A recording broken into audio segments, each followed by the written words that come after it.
Welcome back to Would You Gaming, the podcast where we try to keep you up to date on all the latest in gaming news. I'm your host, as always, Chris, and today I wanted to take a look back at Nintendo's E3 announcements that they made about a week ago at their Nintendo Clubhouse and E3 Direct event. So, Nintendo came into this, we were expecting a lot of things from Nintendo. I'd heard a lot that we might get some news about Pokemon, but I'd also seen with previous records with people like A-Drive explaining that those titles were often showcased in their own little event either before or after E3 in the past years. He broke down how it showed in the past years. It's been mostly before, but there have been a couple of times when we got information after the fact, after E3 had shown and everything, a week or so later, that showed new Pokemon information. And I'm a firm believer that we will get some more information about the Brilliant Diamond and Shining Pearl releases in the coming weeks, but it seems like we're going to have to wait a little bit more time to hear anything about that. In the Direct that we did get, we got some interesting news, and I saw some new releases. I want to go over just some of that, not all of it. Some of the titles in there, they are re-showing again. I will, of course, cover the big ones there, but titles such as Mario Golf, which are like a week away, which I'm not even sure why they would have showed in the showcase. I'm going to leave those be, because after all, we've got plenty of information about those, and those are out in about 7 days from today, to be honest with you. So, but let's dive right into it. As always, if you're new here, thank you for tuning in, and let us know what we can do to improve. Also, I want to give a shout out to another podcast out there, VGCast, VGKAST. Our friends from across the pond. They have some interesting content. They most recently did an episode on Pokemon Generation 1 and 2, and those are the generations where I first dived in. I'm a Gen 1er from way back. I started out in black and white. Thank goodness we've improved since then, because my goodness, my eyes couldn't take that for the duration of the entire series. But check them out. They have some interesting stuff. They also cover a lot of Xbox stuff. They cover the Gen 1 Xbox as well as the 360, stuff that we typically wouldn't cover here because we're not really big fans of the Xbox, but if you are, go check them out. They're available on Spotify. I've given them a listen to a couple of their episodes, and they're quite entertaining, to say the least. But anyways, we'll dive right into this. So, one of the first titles the first announcement we actually got was the Kazuya in Smash. So there was a long cinematic trailer to this, and I'm sure that Tekken fans are happy to finally have some representation in that fighting game community there, because they've been around for ages. It looks like it's going to be an interesting character with some actually true combos there that you can play with. I'm not a big fighting game player. I don't have great online, and besides that, the combos can be a bit much to master at times. I don't think I have the patience for all that. Nonetheless, Smash is a fun game. Even if you're not a fighting game fan, you can get into that and you can have a good time. I personally like to dive in every now and then. I haven't played in a while. I haven't touched any of these DLC characters. I really need to go back through, because they give you an opportunity to play some of these dream scenarios that you never would have been able to see otherwise. Similar, let's see who would win against Sephiroth and Link. So you're not going to get that anywhere else. I mean, maybe in days past, Link was on the GameCube's version of Soul Calibur, but we were missing Sephiroth there. We couldn't test out that theory there, but now, by all means, you could test it to your heart's content. If you want to see who the ultimate big bad is, you can take who was it, Ganondorf and Sephiroth in there and see who. I mean, there's just so many. Smash is a great game. I don't have to sell you on that. Moving right along from there, we got the announcement for Shin Megami Tensei 5 coming to the Nintendo Switch as a launch exclusive. I take this to mean that it will eventually go to other titles and other consoles, but not until it's been on the Switch for a while. Likely they signed some kind of deal with Sega to make this happen, and kudos to Nintendo for doing so. Everybody else has their console exclusives, signing those exclusive agreements to get content, either a weapon in the case of Destiny, characters in the case of Marvel's Avengers and Sony, or other things, so kudos to Nintendo for getting this to be a launch exclusive for them. It looks to be interesting. I'm a huge fan of the Persona franchise, and it seems to be missing the high school sim portion of that, which is a lot of fun to me, but I might give it a go nonetheless. I'm an RPG fan. I'll give it a try and see what I think of it in the future, if I can find it on sale, or if I just get an itch and see a review that just makes me think, you know what, I need to pick that up. But it looks to be an interesting title. post-apocalyptic world, and it looks like instead of having other human characters as your party, you have like the monsters like you would normally like as your mask in the Persona franchise. So this would be an interesting title to look into to see how it actually shakes up in the future, see what those reviews look like, maybe pick it up at that point. From here we move on to WarioWare Get It Together. I've never been a big fan of these games, but there are a lot of mini games. I can see the appeal for this. So this might be something that's right up your alley. If it is, you know you're going to pick this up. And that's coming out in the near future. I'm just going to give a high-level overview of some of these that might not interest me as much, that I might not have paid as much of attention to. I do apologize for that. Promise you we'll make up with it for the stuff that has more meat and potatoes to it. Moving on from this, we have the first title that really, really had my attention here. Metroid Dread looks to be a 2D Metroid game, which we have not seen since... I mean, we had one on the 3DS, so I take that back. There was Samus Returns on the 3DS, but prior to this, the last 2D title that we actually had released was on the Game Boy Advance, I believe. It might have been Zero Mission. I missed on that one, out on that one as well. But this is a sequel to Metroid Zero Mission, not Zero Mission, Metroid Fusion. I'm sorry, and this was a fantastic game that I played. I think I might have been in middle school at the time, maybe going into high school on my Game Boy Advance, SP.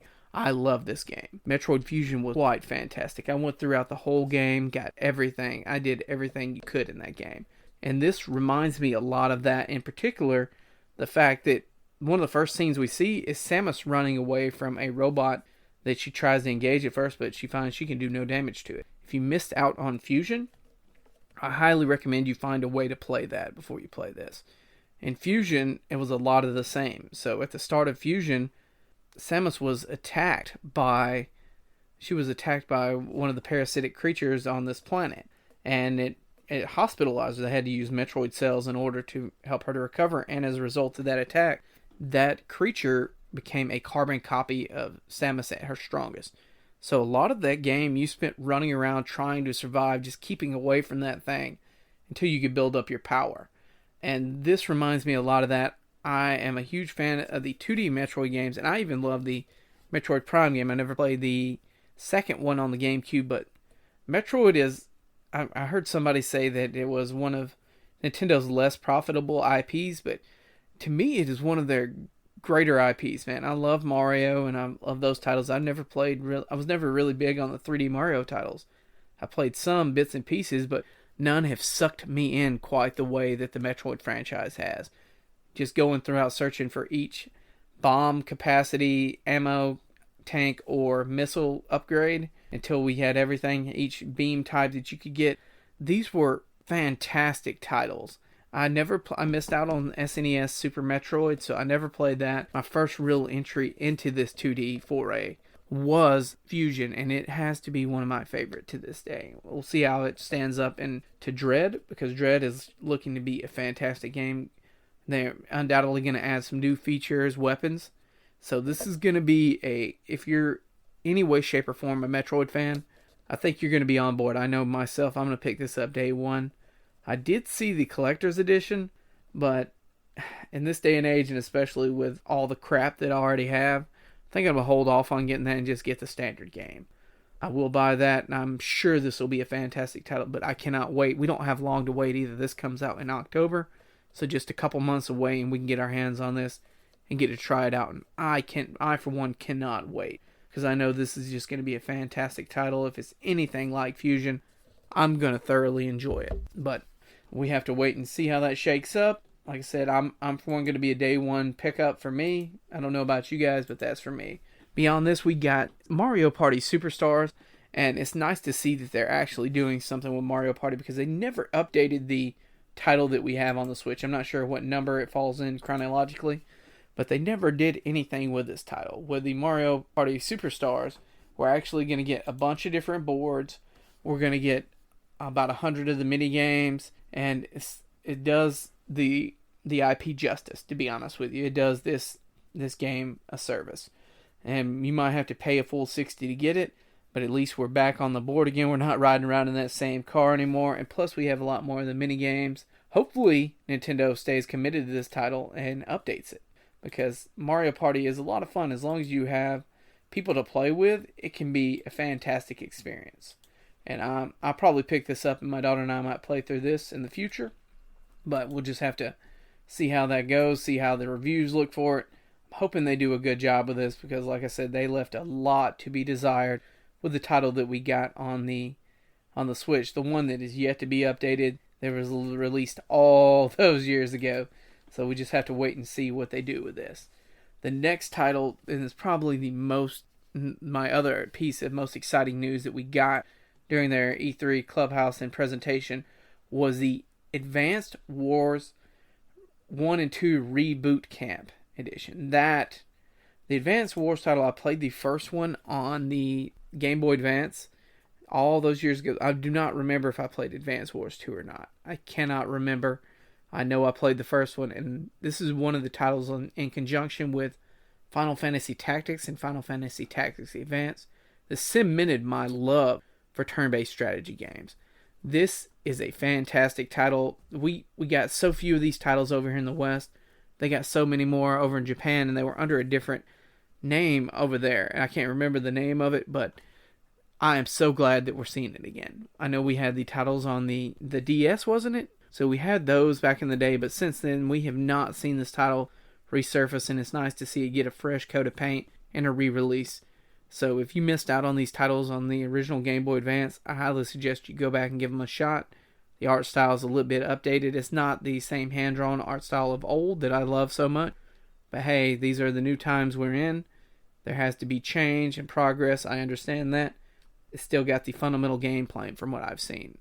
I watched during the Clubhouse where they played a little bit of this, and I'm hooked. I'm sold. This is another one. This releases in December as well, so I know what games I'm buying in the coming future for my Nintendo Switch. At least this one and the Metroid Dread game. Those two are guaranteed pickups. If you were any kind of fan or you played these back in the day, you know what I'm talking about, because these were some fun little titles. They may have been rather short. The battles might not have been the longest, but they are incredibly strategic in nature. Every one of the leaders got abilities. There were so many different types of units. I remember at one point you have planes, you have ships, you have ground troops. You just have all-out warfare prepared there that you can wage against your enemy. Just launch. You can come at your enemy from multiple different angles. You can offload troops on one side to flank them, have air support on another, and then have the ground troops moving in from another direction. It is a lot of fun. I had a lot of fun with these games back when I was younger, and it is very neat to see a lot of the games that I loved growing up being remastered or being brought forward to another generation so that they can enjoy them. Maybe my daughter will have the same love for them. Who knows? We'll have to see how she likes that. She's not the biggest fan of turn-based strategy games. I try to get her to play Mario plus Rabbids, and she really did not like that too much. But we'll see. We'll see. I'll definitely try to get her into it. And there are two other announcements I want to go over. The next was the Legend of Zelda Game & Watch that we got. Everybody knows about the Game & Watch. It came out a couple years ago.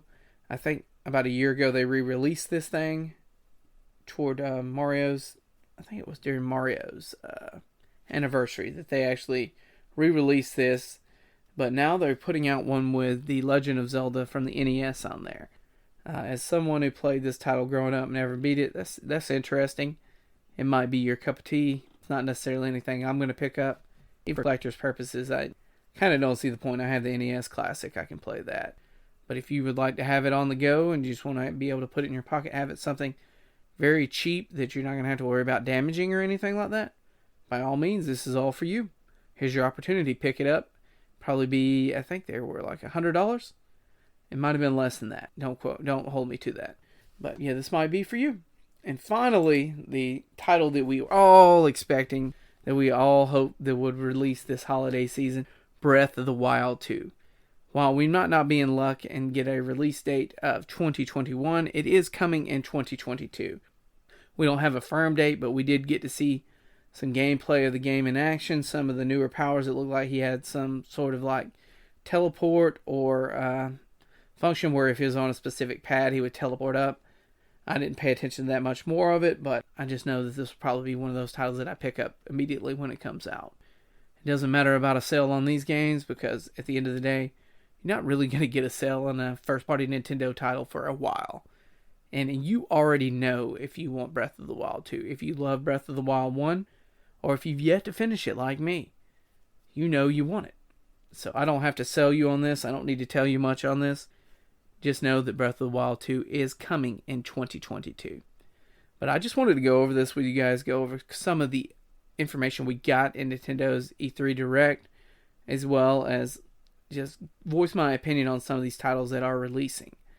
Like I said, the Metroid title, the Advance Wars title, and Breath of the Wild 2 are all titles that are day one pickups for me. I don't know about you guys, but I have got to get my hands on those. I simply can't resist. Let me know what you think. If there's anything I might have missed that didn't cover that you think I should have, let me know. As always, you can always email us at thewoodyagaming@gmail.com podcast. You know of any way we can improve this for you all. But enjoy.